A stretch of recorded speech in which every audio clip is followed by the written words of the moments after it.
it was drizzling, and all of a sudden, it just got dark. Next thing you know, I just saw the breeze and everything flying, and I got out of the way. I was just happy that I didn't get struck by it, and I was scared to death. I was shaking. I'm like, you guys, what should we do? What should we do?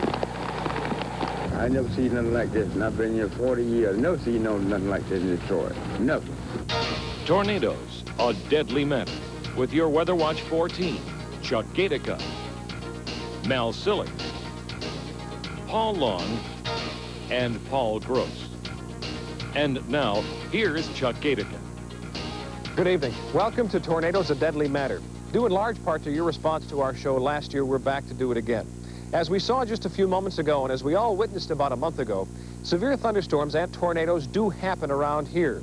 We hope that in the next half hour, we'll be able to give you information, important information, that will help better prepare you for future severe weather events. As a matter of fact, we think this show could save your life. Tonight we start with a terrifying ordeal of two women and their children who 7 months ago in this very house were faced with seconds, few seconds, between life and death. It was just another ordinary day, and I was coming home from the grocery store, and I was going to stop my girlfriend's down the street to pick up a couple of cookie sheets. And I turned the corner and pulled into her garage. And I got out of my van, and I was going to walk around my van when I spotted a tornado across the street above the house. And I looked at it, I couldn't believe what I was seeing. It was like a long tube, a long funnel. It was very thin. But definitely you knew that it was something different. So I ran to the back door and pounded on the door. Nobody answered the door. It was locked. Finally, she came to the door. I said, Linda, is that a tornado over there? And she says, well, I don't know. I never saw one before. And I remember we were both just kind of standing there staring at it, and I thought, wow, let's get the kids and get in the basement. So I went back into the car, pulled my daughter out of there. She went back into Jimmy's bedroom, got him out of the crib, and we both met kind of in the center of the hall, and at that time the sirens went off. And then we both ran down the basement stairs, and we were looking out a basement window. I could see the tornado out there. It was coming closer to the house, and it had debris in it. It had a hubcap. I know I saw that in there, and some tree branches. And it was getting so close to the house that I thought, well, we got to get around the other side because of the way it was going to hit the house. So we got around the other side of the basement, and we huddled in a corner. It was very noisy, though, and I remember us looking out the windows and seeing lattice work and insulation and everything flying by, never knowing that it was their house that was flying by. When I thought everything was all clear, I turned the corner and I looked up and I saw the sky. I said, oh my God, Linda, you don't even have a roof. You could just see just junk laying all over the place. I saw all kinds of 2x4s swinging in the house, but it was just amazing how it just tore apart the roof, and it pushed the chimney and the fireplace out the back of the house. And I looked around, and everybody else's house looked fine. I thought, God, I must be in a dream or something. I just couldn't believe it. Cindy Vockler, one of the ladies affected by last year's Novi tornado, is with me now. And when we come back, we'll talk about her terrifying evening. Stay tuned. How she was stuck in the house, in the basement of this house, when the tornado came by last year. We have heard reports that tornadoes sound like freight trains or sound like jet engines. Did you hear that kind of sound?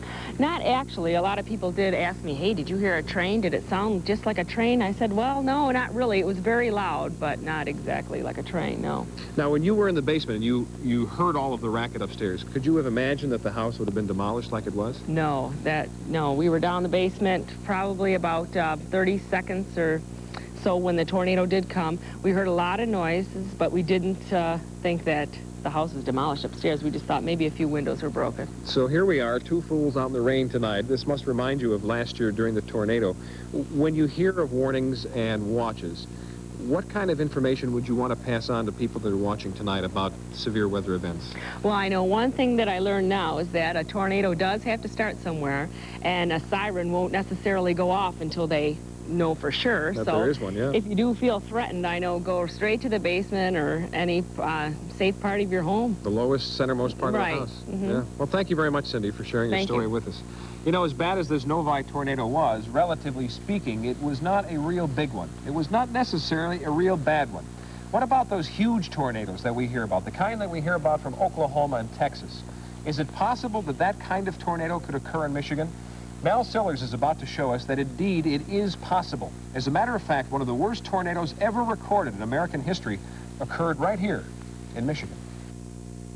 My first impressions were not quite believing what I was seeing in a neighborhood I was familiar with, now in devastation. It was one of the nation's worst tornadoes. In fact, it was the last single tornado to kill more than 100 people. Hot, sultry day, very hot. The sun was shining, muggy, things that you associate with a thunder shower. But of course, tornadoes and that type of weather was fairly unknown to Michigan at the time, so no one expected this type of activity. We were caught unprepared. It was a stormy day across the nation. Tornadoes had already killed, injured, and destroyed over parts of Ohio and southern Michigan. Here on the northern edges of Flint, the nation's 8th deadliest tornado tore apart families and the landscape. It seemed like it just hit this side and went through the intersection and crossed over, picked that barn out, it left that house, and then it started taking the houses from here on down Coldwater Road up to all the way up to Saginaw Street and beyond. Like a big train, really. It was like a train coming at you. When that storm hit, it was just like matches. My house was like matches made into a house, and it just broke apart. And I closed my eyes when we started to move, and we did. We flew up in the air, and it seemed like we went for miles and miles and miles in a circle. But when we landed, we were across the street over here. Not far away, Beecher High School was in ruins. School books were found and other school records in Sarnia, Ontario, a distance some 65 or 70 miles away. All night long, we were looking for bodies, bringing people out on the road, and helping the injured, just anything we could do to help anybody and bring some order to a situation we did not expect. I couldn't find all of my children. I had the 2 girls and the baby, and my Paul was about, from here to my television over there away from me where he landed at, and my junior, we didn't find him right then, and he's the one that was killed. Those people that don't take a storm seriously, I got news for them. They better, because that could be their lives or their loved ones. Now, nearly 40 years later, you can and should be prepared for the big one. Modern technology and communication allow us to give you advanced warning. The rest is up to you. I'm Mal Sillers, News 4. Mal just showed us that 40 years ago, surviving a tornado was just pure luck. Nowadays, with the help of Doppler radar, we're able to warn you in advance with some notice. More importantly, you are able to prepare. But there's a big question. What should your school be doing for your kids? What should they be doing to prepare in the event of severe weather? We'll be discussing that coming up. As well, we'll have dramatic home video of a tornado from Tornado Alley. Stay tuned as Tornadoes, a Deadly Matter continues. There, and I looked out, and there's this great big humongous cloud coming. And I says, oh dear God, please let that lift, because it's headed right for us. Like raining and pouring outside. Next thing, those sirens went off. At first I was shocked that the sirens went off. I was not scared, but I was sort of thinking, if the tornado hit, what would it be like? You know, we would all like tornadoes to strike with plenty of warning when we're down in the basement. We'd all like tornadoes to strike when we have plenty of time to prepare. Sadly, that just doesn't happen. You know, most tornadoes form in the afternoon and evening, and that is just about the time when most kids are in school. Is your child's school adequately prepared if a tornado threatens? Meteorologist Paul Gross examines that question, and the answer might surprise you. Boys and girls, we've been informed that this is a tornado. We're under a tornado warning. Please take cover. Please take cover. We've been informed that we're under a tornado warning. Fortunately, this is a tornado drill. Students practicing for the real thing. But when a tornado does strike, it's vitally important that your child's school has a plan. When I first came here 4 years ago, there was a plan that was set up by the district, and they felt at that point that maybe it needed to be revised by an expert. As it turned out, one of the places that we thought was a safe place in the building, which was in the gym, was probably one of the worst places, and it was really to our benefit that he came into the building and revised our plan. That expert is Jim Abernethy, who specializes in tornadoes and how they affect buildings. Abernethy says that the biggest danger facing schools today is outdated tornado safety policies. The original plans that I find when I get there are probably done 10, 15 years ago, and most of the time there have been all kinds of changes. There's all kinds of after-school activities. There's a tremendous amount of community use. And so what we're finding is that maybe the plans are partially complete. The value of a safety plan was seen just last year when a large tornado destroyed a Joliet, Illinois high school just after school had let out. Every student survived. There was no warning. The storm was on them before they had any knowledge of it. The school had a policy that any outdoor athletic event would be immediately terminated in the event of lightning. The coaches brought the 3 football teams into the building just in the nick of time, and that undoubtedly contributed to their safety. Abernethy stresses that all teachers and principals should know the safest places in the building as well as the dangerous areas. The safety policy should clearly address what to do during a watch, a warning, and during severe weather. The plan also needs to cover before and after school activities.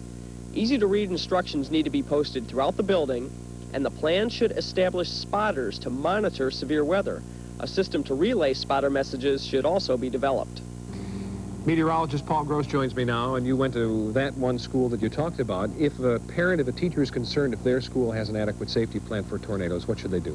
Well, certainly a parent who is concerned ought to bring that matter up to the PTA and express the importance of a tornado safety plan at your child's schools. But teachers who have a concern, bring that up with the principal, and perhaps you and the principal could then go on to the school board and perhaps bring an expert like Jim Abernethy into the school and update that plan. I can't imagine a more terrible feeling than to look outside, realize there's severe weather, and also realize that your kid is in school and wonder how you could help them. There would be a tendency to go get to the school and help them get to a place of safety, but that's probably not advisable. Well, that is the natural tendency, is to bring your child to safety, and Jim Abernethy, in fact, made the point to me that your basement at home might be safer than some parts of the school. However, there could be 2 problems. If you leave the house and you're in the car when the tornado strikes, you're putting yourself in further danger. And then also, if you and all the other parents are in the school running around, that just creates additional problems for the administrators of the school. So it's important to have a safety plan. It's important to be prepared. But what if you are outside? What if you're outside without any clue, any information at all? Weatherman Paul Long now takes a look at how Mother Nature sometimes gives us clues that bad weather is approaching. Oftentimes we've seen television interviews with survivors of tornadoes, and they've said it came out of nowhere. There were no warnings, no bulletins, no sirens. Well, the current tornado warning system that's in place is very effective. It does save lives. But the fact of the matter is that it can take 2, 3, even up to 5 minutes between the time a tornado forms and the time you get a warning. E1, in the sound of my voice, there is a tornado on the ground near the Sac Center area in Wichita Falls. Please take cover. With the current warning system in place, it is still impossible to predict exactly where and when a tornado will strike. Therefore, a tornado warning is issued after a tornado has already been formed. Typically, police, the public, or trained Skywarn observers will spot the tornado and relay the information to the National Weather Service. Then the sirens will sound and the warning is transmitted to TV and radio stations to broadcast the bulletin to the public. In the eastern sections of Oklahoma County, also hail. Goodness gracious, would you look at that? You're looking live from our tower camera. Again, this system does save lives. But if you're in the path of that tornado in the first 2 or 3 minutes of its life, the warning may be too late for you. That's why you must be prepared, alert, and know what to look for. Certainly there's no mistaking this tornado, but where's the tornado in this picture? It's there. Some twisters are invisible except for the debris cloud at the surface, a sure giveaway of imminent danger. Another thing to look for is the wall cloud, a boiling, swirling cloud mass under the southern or southwest corner of a thunderstorm. This is what breeds a tornado. This wall cloud over Dearborn was spotted by our tower cam within the past 2 weeks. No tornado formed, but there was large hail just to the north of it. Speaking of hail, large hail is another key indicator that a severe thunderstorm or tornado is nearby. Being alert is the key. Certainly if there is a tornado or severe thunderstorm watch, listen for further warnings that may be broadcast. But as we've shown, don't depend on those broadcasts or sirens to go off. If you think things are bad enough, go ahead and take cover. Paul Long, News 4. Coming up, tornado safety tips that could save your life and incredible home movie videos from Tornado Alley. Stay tuned. Large funnel or possible tornado down directly south, moving across us slightly north-northwest. Watch your safety factor here. Brought to you by Detroit Edison. We're working hard. Working closely with the National Weather Service and using our own Doppler radar, we're able to bring you very precise weather information. But now, here's what you should know about severe weather. and how to react. A tornado watch means that tornadoes are possible in and around a watch area. This is a time to prepare and be alert for rapidly changing weather. A tornado warning means that a tornado has been sighted on radar or by a person in the field. This means to take cover immediately and keep a flashlight and portable radio handy. Seek shelter in the lowest, centermost part of your house or building, preferably a basement. Stay away from windows, outside walls, and if in a high-rise, avoid elevators. If threatened, leave mobile homes and cars for sturdier shelter. If no buildings are nearby, then lie in a ditch and protect your head. Always remember that hail, lightning, high winds, and heavy rain can also cause severe damage. Don't wait for a warning. If you feel threatened, seek shelter immediately. As terrifying and destructive as tornadoes are, from a scientific standpoint, they are absolutely fascinating when you consider the energy that is released by our atmosphere from time to time. Tonight, we hope that we've given you an idea of what tornadoes are, how you should prepare for them, and how you should react. And as we leave you, we want you to focus in on pictures, incredible pictures from Tornado Alley of tornadoes close up. For Mel Sillers, Paul Gross, Paul Long, I'm Chuck Gatica. Good night.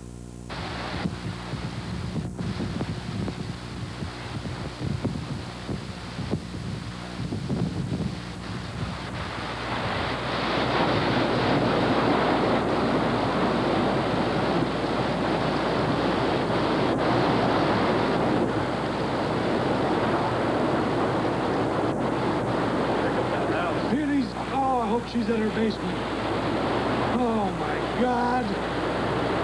Damn! It's gonna take all them houses. Oh, I hope she's in her basement. You get ready to head for the basement, Heath. You hear me?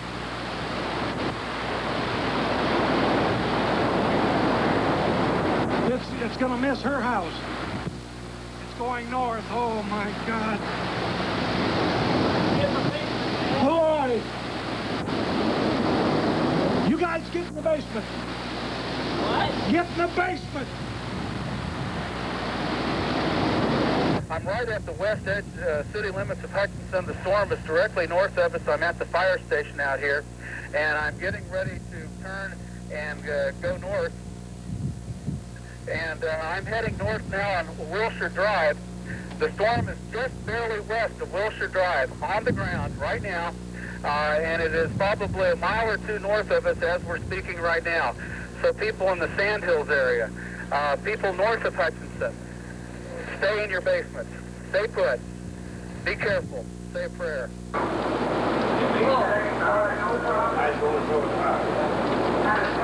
Right across the killed in there. Oh. 6:30.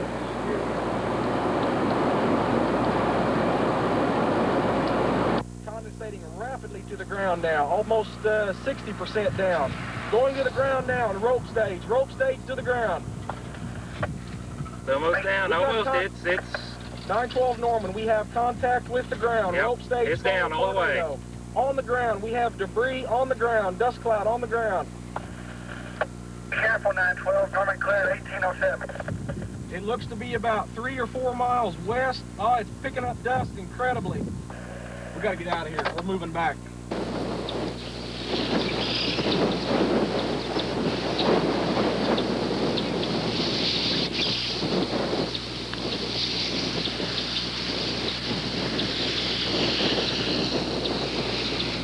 Okay, numerous tornado warnings. You folks in paths of any storm, just stay extremely alert. Look at that. Look at it move on. Is that hitting the ground? Oh, what's there? It's hitting the ground. Yeah, look at that. Breaking up. You better run, Ted. You better get back.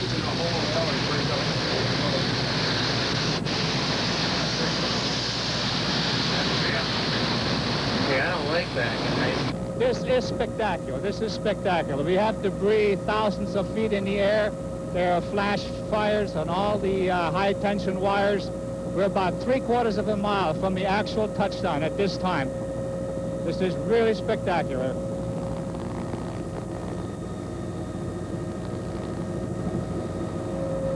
Another touchdown, another touchdown. I'm going to have to leave this area here. The debris is drifting my way here. I'm going to have to leave the area. Good evening, I'm Paul Long on the 24-hour news beat. Periods of rain continuing on this evening. It's going to be cool, though. The temperatures will be heading down into the 30s.